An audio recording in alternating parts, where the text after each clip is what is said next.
ملک کو تقسیم کیا جا رہا ہے۔ کیا قصور ہے؟ کیا بات ہے؟ کبھی یہ آواز اٹھی کہ گھر واپسی کے لیے کیا مطلب ہے؟ سارا مسلمان اپنے مذہب کو چھوڑ کر گھر واپس آ جائے، ہندو بن جائے۔ ایسا لگتا ہے کہ انہوں نے اپنی ماں کا دودھ پیا تھا، مسلمانوں نے ماں کا دودھ نہیں پیا۔ اس کا مطلب ہے کہ یہ بدقسمت پارٹی ملک کے اندر گلی گلی کوچے کوچے مسلمان اور ہندو کا خون بہانا چاہتی ہے۔ جمعیت علماء اس کے خلاف ہے۔ وہ چیز ختم ہوئی، موب لنچنگ کا مسئلہ شروع ہو گیا۔ مسلمان سب سے زیادہ اس کا شکار ہوئے، اور سب سے زیادہ موب لنچنگ کا شکار جھارکھنڈ کے اندر ہوا۔ ایسا لگتا تھا کہ ملک کے اندر کوئی قانون نہیں ہے۔ ہم نے بار بار یہ بات کہی کہ اس کے خلاف قانون بناؤ۔ جہاں تک ہماری آواز جا سکتی تھی ہم نے وہاں تک اپنی آواز کو پہنچایا، لیکن اس کے خلاف قانون نہیں بنایا گیا۔ یہ صورتحال ملک میں کبھی نہیں ہوئی تھی، لیکن ہوئی۔ مسلمان کا خون بہتا رہا اور جھارکھنڈ میں سب سے زیادہ بہا۔ میں نے اپنے خطبہ صدارت میں اس کی تفصیل بیان کی ہے۔ کوئی قانون نہیں بنایا گیا، لیکن میں کہتا ہوں کہ جس دن سے بی جے پی کا جھارکھنڈ میں منہ کالا ہوا ہے، بی جے پی کا نہیں، بی جے پی کے چیف منسٹر کا بھی منہ کالا، اس دن سے آج تک کوئی موب لنچنگ نہیں ہوئی ہے۔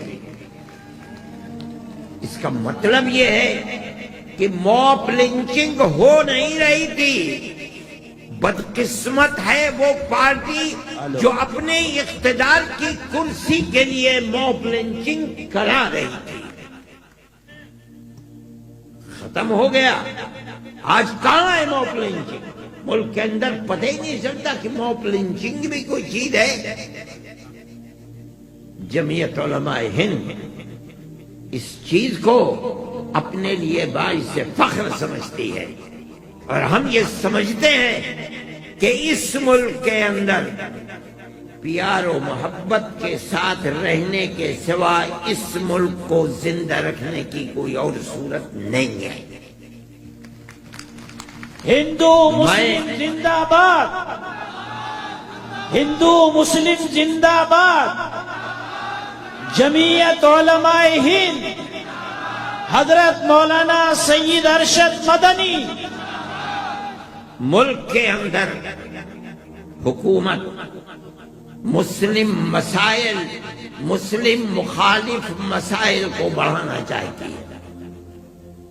میں آپ سے کہتا ہوں کہ مودی جی بار بار یہ کہتے تھے کہ ہم نے مسلمان مہیلاؤں کے ساتھ بڑا اچھا معاملہ کیا ہے۔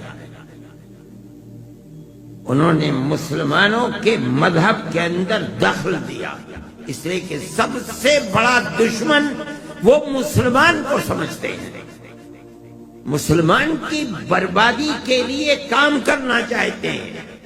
میں آج ان سے کہتا ہوں کہ انہوں نے جن مہیلاؤں کے اوپر احسان کیا تھا، آج وہی مہیلائیں پورے ملک کے اندر آبلہ برپا ہیں۔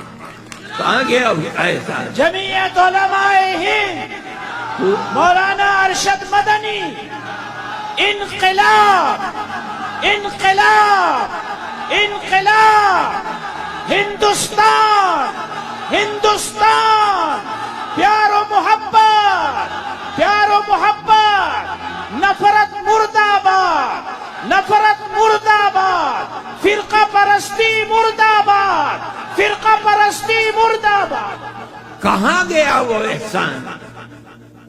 پورا ملک شاہین باغ بنا ہوا ہے، تم نے مردوں کے اوپر لاٹھی چارج کی، تم نے اپنی پولیس سے گولیاں چلوائیں، بے قصور لوگوں کو قتل کیا، جن کو قتل کیا تھا انہی لوگوں کے اوپر جرمانہ رکھ دیا۔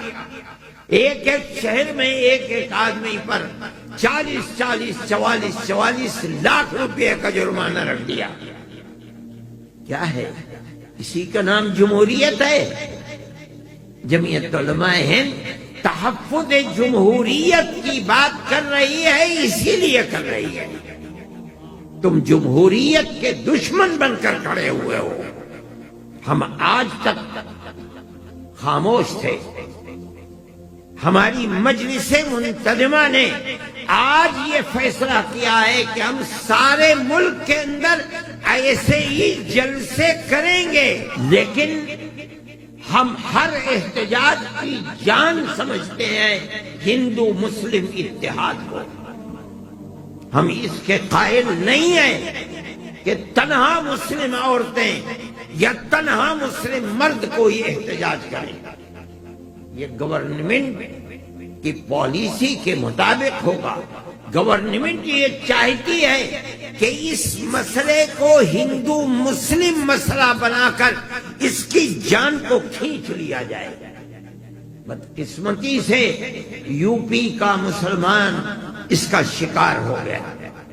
جمعیت علماء ہند یہ سمجھتی ہے اور یقین کے ساتھ، پہاڑ جیسے یقین کے ساتھ سمجھتی ہے کہ ہر احتجاج کامیاب اسی وقت ہوگا، ملک کے لیے لابھدائک اسی وقت ہوگا جب اس میں دو شرطیں ہوں۔ پہلی شرط یہ ہے کہ وہ احتجاج ہندو اور مسلمان کا ملا جلا احتجاج ہونا چاہیے۔ دوسری شرط یہ ہے کہ پرامن احتجاج ہونا چاہیے۔ اگر احتجاج ان دو شرطوں کے ساتھ ہے، جمعیت علماء اس کے ساتھ کھڑی ہوئی ہے۔ اور اگر تنہا مسلمان کا احتجاج ہے، ہم اس تنہا مسلمان کے احتجاج کو یہ سمجھتے ہیں کہ وہ بی جے پی گورنمنٹ کی تائید میں ہے، ملک کی تائید میں نہیں ہے۔